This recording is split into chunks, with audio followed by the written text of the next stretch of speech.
Good evening. Today I want to get back into the world of electric motors and not electric motors, mainly electric vehicles. Electric vehicles are supposed to be the future of the world. When you think of electric motor cars, you think of Tesla. But India is not a country that most people drive cars. Most of Indians use two-wheelers. So we need electrical two-wheelers, especially scooters, for India to become an electric company. There have been 3-4 companies which have been concentrating on electric vehicles. Hero has been talking of an electric scooter and has invested heavily in Ather. Ather's vehicles are already available in the market. They cost around 80,000 rupees. Recently, I report that the Munjal said electric vehicles are going to grow like hockey stick and soon could consume about 30 to 40% of the market. But the most important development in electric two-wheelers has come from Ola. Ola started as a company which was into cab hailing business. Basically, it started to compete with Uber in India and started even before Uber came. Ola has been continuously making losses, and for the last 18 months, Ola has had practically no business. To compete with Uber, Ola went to Australia, and Ola also attempted to get into London. But all that has come to naught, and Ola has been in serious trouble. Not many people know that Uber and Ola drivers are protesting in major metros across India, saying they want an increase in rate. But if you increase rates, nobody is going to use these cars, and it is going to be a big problem. The whole model, ride hailing, is very, very failure oriented in the sense it's doomed to failure because the pricing is too low to attract customers. And because pricing is too low, neither the app company, that is in this case Ola, nor does the driver make money. The primary problem in India is drivers treat it as a full-time business and have to borrow to buy cars. And since drivers do not have a proper credit history, it is not banks which are funding them.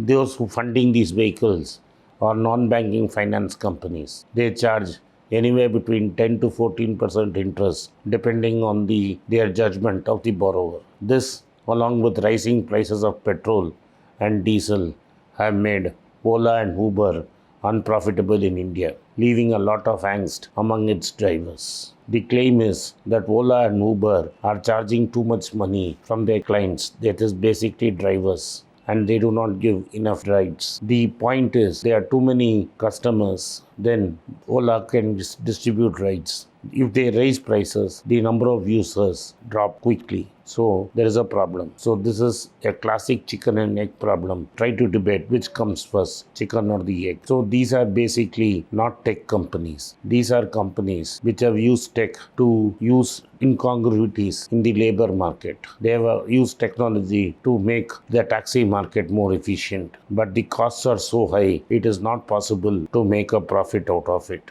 The same thing is going to happen in Zomato and Swiggy. Very soon, the world will lose its trust in these kind of aggregators.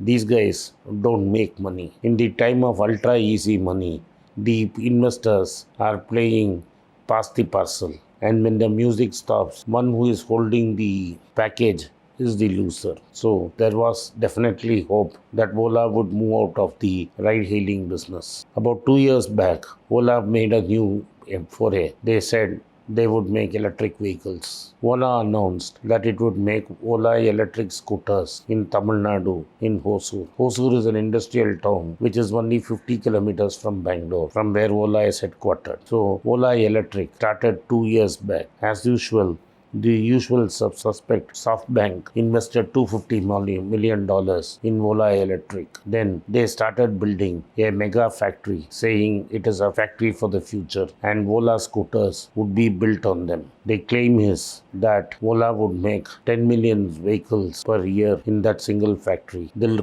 claim looks tall because Ola has no experience in manufacturing, but they claim they are building a factory for the future and we have to wait for it to fructify. But the argument is being worldwide. If the market for electric vehicles starts to increase rapidly, it will not take much time for the other manufacturers to tilt and start manufacturing vehicles at rates more profitable than what Ola is. Bajaj has already demonstrated it can manufacture a scooter, electric scooter with Bajaj Chetak and show that it can pivot. In fact, there is a large waiting for the electric Chetak cars. Hero is already invested in Ather, is talking of making electrical bikes and talking of hockey stick growth. In this scenario, Ola yesterday announced it borrowed $100 million from an Indian public sector bank. The moment a new generation company borrows from a public sector bank, raises alarms. Why will a public sector bank with no ability to appraise projects put in $100 million of its depositors' money in a project like this, in which the future is so uncertain? $1 million is 7.5 crores today. 10 million is 75 crores. So Bank of Baroda has given a 750 crore loan to Ola. The details are awaited, whether the loan is from in forex or is it in rupee terms. Only further details will be known later. But the fact that in an ultra cheap market where Ola could raise money easily from anywhere in the world at rates far less than what Bank of Baroda can give them, why should Ola borrow from Bank of Baroda? Why is it not going to Mushi-san, or Mushi-san is able to arrange borrowings in forex at a far lower rate for Ola? This is a question that Ola will have to answer. But for sure, Ola's business of ride hailing and foods is going down south. Thank you for watching. Be rich. It's a great privilege and honor that so many of you in thousands have subscribed to my channel and have supported me. I have written 2 books in English, The Alchemy of Money and Ordinary Stocks, Extraordinary Profits. These books are published by us and are ready. If you want to procure a copy, send us a message to the WhatsApp number given below and my team would respond to you. If you want an Amazon Kindle copy, you can click the link below. Finally, those who wish to consult with me can send a mail to berichenglish@gmail.com. Once again, I thank you for your support. If you like this video, press the subscribe button of my channel, hit the like button and turn on the bell notification.